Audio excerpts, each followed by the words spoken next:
welcome back to the... What are we again? Spinning our reels. Spinning our reels. It's been a minute. It's me and... no shit. It's me... what's my YouTube name? WD Beanie. That's correct. It's me, WD Beanie. And with me today is the Devourer of Worlds. What's your YouTube name? Greg. Greg. Greg. Oh, how are those worlds tasting, Greg? Yeah. Very tasty worlds. Yeah.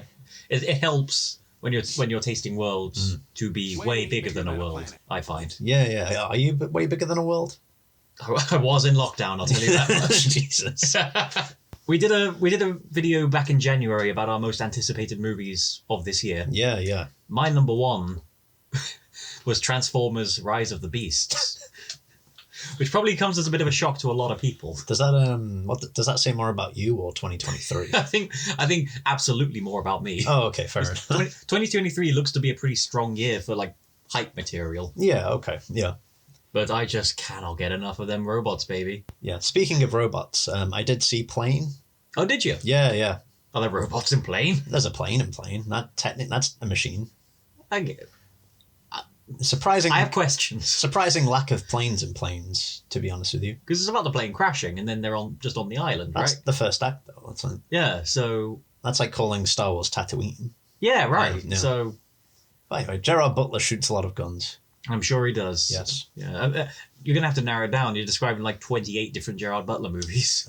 He shoots a lot of guns at vaguely foreign people. That still sounds like 28 Gerard Butler movies. Yeah, that's true. He shoots a lot of guns at foreign-looking people while also not spouting off any witty catchphrases. Oh, Plane. Yeah. Right. Okay. Yeah. Everyone's favourite Gerard Butler movie. But anyway, Transformers. Transformers: Rise of the Beasts. Yeah. So a bit of background. I have been a fan of Transformers for, most of my life. Long time. The Bay movies, he made 5 of them. Yeah. One of them's pretty good. Oh, is this the 6th one? This is... Okay, so he made 5 movies. He made a trilogy, and that was meant to be the end. Yeah. Then The Shire trilogy. The Shire trilogy, Running for your life, it's Shia LaBeouf. And then Paramount were like, hey, these make money. We've got to have money. Let's Peter Jackson and the Hobbit style. Let's bring him back for 3 more. But then the 5th one, the second one in the new trilogy, bombed very hard and everyone hated it. Really? Yeah. Oh, wow. So they cancelled that. But they were already making a Bumblebee spin-off movie. So that was the one where King Arthur is involved, correct? Yes. The fictional character King Arthur of the Britons. Well, he might not be fictional. That's not the point. I'm sure there was a King Arthur at some point in history. Yeah. But yeah, The Last Night, it was called. And just for some background, Transformers, as a lore-wise, canon-wise, it's never had that big a deal to do with medieval history.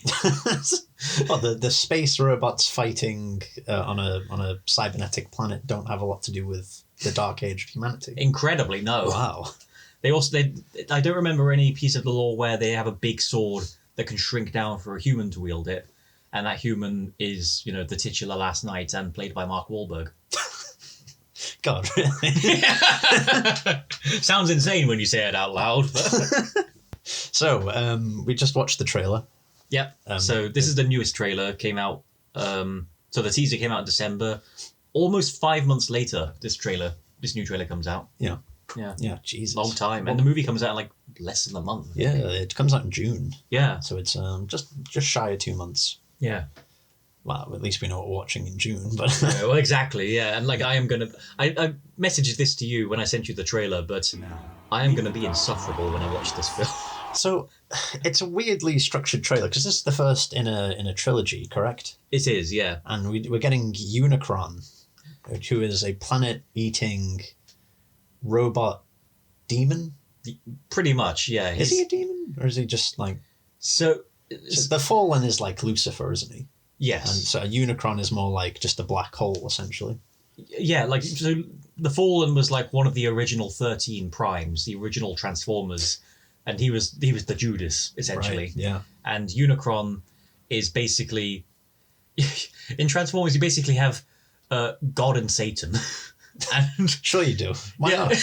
Well, why not? So Primus was the embodiment of light in Transformers, Right. and he, in some fictions, created the Transformers, created Cybertron, and in some fictions is Cybertron. Oh, of course, yeah. Yeah, Why wouldn't he be? exactly. It's just natural storytelling, Makes sense. Yeah, and Unicron is his yin yang counterpart. So he's just all about chaos and evil, and he is the destroyer of worlds. Right. And he's often built up as like the ultimate big bad at the end of any story. He's not in every story, but when he is, he's like the final threat. Yeah.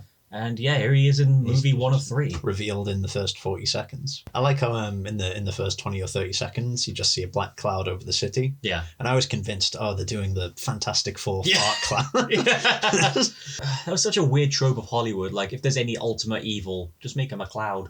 What was your big takeaway from this trailer? Because my big takeaway was there's Transformers, there's monkeys, and then Monkimus Prime. there's fighting.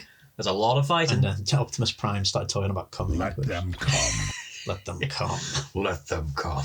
My big takeaway was Unicron, obviously. Yeah. But also, we get a lot more time on the Maximals here. What are the Maximals? The Maximals are essentially, in previous Transformers canon, the descendants of the Autobots. And They come after the Autobots. yes. Right, okay. So yeah, the Autobots are their ancestors, and Optimus Primal is a different guy to Optimus Prime, but he kind of modelled himself after him, like looks up to him and admires him. He's an Optimus Prime weeb, essentially. Oh, okay. And he's a monkey. Yeah, And he's a monkey. He turns into a big ape, and that's just I just adore that character for that reason. Because he's an ape. He's an ape, yeah. So what's his normal form? Is he just an ape? Or? So like the Maximals, they're robots, but they turn into organic-looking animals, and they're also like in Beast Wars. They're like the size of the animals they turn into. I've got to admit, they didn't look like animals in this. They just looked like vaguely robot. Yeah. Yeah. Some of them had bits of fur on them, which was kind of weird. Yeah. But they were just giant robot animals. Yeah. So they're doing elements of Beast Wars here, Yeah. but they're like making a lot of drastic departures as well. Yeah. So my prediction would be they're going to kill off most of the Transformers in this Most of them. that we've known from the Bay films. Yeah. Interesting. Because I think that's what happened in the plot of the first Transformers movie, where Unicron shows up. That's true, and pretty much all of the original cast of the cartoon is horribly killed. Yeah, and obviously they want to push the new robot animal thing. So That's true. yeah, that's my big prediction. There was a Transformers. You won't care about this, but I'll tell everyone who's listening. There was a Transformers toy line, where they focused on. It was 3 waves. The first 2 waves were just original G1 Transformers, and then the third wave they did a mix of G1 and Beast Wars stuff. Yeah. So I think they are trying to capitalize on Beast Wars nostalgia, because people who grew up with that show are now entering adulthood. Which is why it's set in the 90s. Exactly. Yeah. When it came out. So I wouldn't be shocked. I wouldn't be shocked if we lose RC or Mirage or a couple of the guys who are in this. There's a moment where Bumblebee literally gets stabbed through the back. Yeah, that was a bizarre thing to leave in. Yeah. I assume he lives. It's Bumblebee. And he's like the big, kid-friendly character. So it'd be weird if they killed him for good. Yeah, everyone else in the movie is just so dark and gritty, and Yeah. you're too realistic. Like, Yeah, I did love... I'm not too big on the design, but the main Terracon villain of this, Scourge, is his name. He's voiced by Peter Dinklage. yeah, And his voice was actually very intimidating. fair enough. Yeah, we see like a shot of him like speaking, and it's actually like, whoa, there's some presence here. Is he one of the vaguely grey machines that Yeah. walks around? You can tell he's one of the bad guy Transformers because he looks like every single other bad guy Transformer in the previous Bay movies. My favourite is still Megatron from the first film. Oh yeah? Yeah, talk about a great villain. When he shows up in like the last 20 minutes. Like, he's frozen in ice for millions of years. Yeah. The first words he says when he wakes up. I am Megatron! Yeah, just introduces himself. Yeah, exactly. Yeah. What a good guy. As he's slicing people up.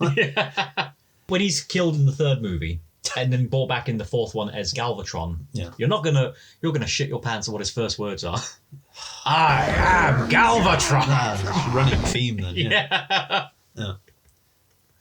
I'd love it if he had a different name in every movie. He just kept introducing himself. Yeah, I love the third movie where that blonde woman essentially Oh yeah, makes him, emasculates him. pretty That's much. the only reason he does anything. People loved that movie at the time, and I think they still remember it fondly.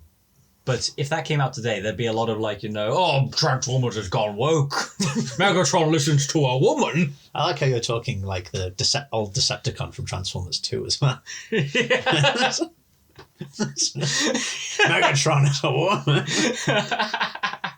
All those movies had like very interesting and good elements. Yeah. They were just wrapped up in bullshit. But I mean, I think Transformers 1 had some moments of peak cinema. Yes. So I've discussed this with you before, but when the little cube that turns normal machines into sentient machines falls on the floor, and the Coca-Cola can machine the vending machine. it gets up and it starts firing Coca-Cola cans at people. It's got a little wrist-mounted Gatling gun and it shoots cans. That's one of the funniest things I've ever seen. It's such creativity. It's so funny. Best product placement in cinema history. Yeah. Yeah. Barricade not showing up to the fight. Do you think he'll show up in this one? Imagine if you get like the all hope is lost and then like Scourge is about to kill Optimus Prime, then he gets blasted, everyone turns, and Barricade stands on the top of a hill. Oh, it'll be like Super Smash Brothers Brawl. Yeah. Sonic. No, not Sonic. Oh, okay. Do you know when Ganondorf's ship's coming through the portal?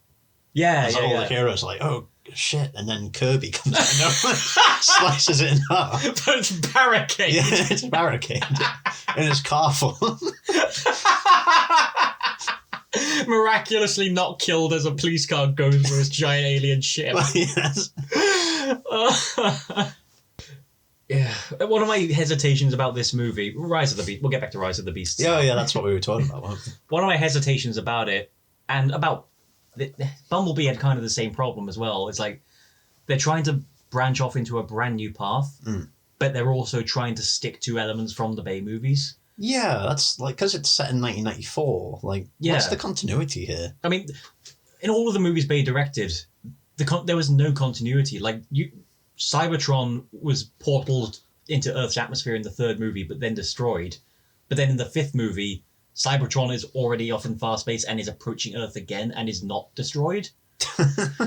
It's very bizarre. It's like they write those movies with the thought that anyone who's watching them doesn't remember the last movie. Yeah. Or as an idiot. Exactly, yeah. Very strange. Yeah. But they seem to not be willing to let that era of the franchise go. Well, I mean, to be fair, that era had like decent initial designs that I think are worth keeping. Some of them, like I do like Bumblebee's design. Yeah, like it's been kind of messy over the years, but what it's kind of become off the back of that is pretty good. Yeah, I like Acre's and Optimus's, and they all stand out. They're all distinct in the trailer. Oh, RC. Is that a name? Oh yeah, yes, the R before the C. Oh right, I thought it was Acre this right. entire time. Well, there you go. Yeah, no, she's very good in this movie. Yeah, it's poor Wheeljack. And Iron. Hang on. Huh? In the third film, does Ironhide get executed like a prisoner of war? He does not. Another character does, but Ironhide does die. Yeah, it's like a Vietnam video. Yeah, oh God, that's brutal. There's a scene where the Decepticons have captured a bunch of the Autobots, and they've got their hands behind their head. And Soundwave is just like, no prisoners, only trophies. And he picks, I think it is Wheeljack. He picks up Wheeljack, pushes him along, and Wheeljack's like, no, we can talk this out. And then they just shoot him in the head. Jesus. It's grim stuff, yeah. Yeah. But, yeah, I don't know. Like, some of these designs now are pretty good. It's a nice blend of, like, original material, what worked with the Bay movies and what worked with the original designs in some ways. Yeah. And Optimus Prime is a monkey. Monkimus Prime. Yeah. Monkey. Monkey. Well, can we end it there, please? Okay.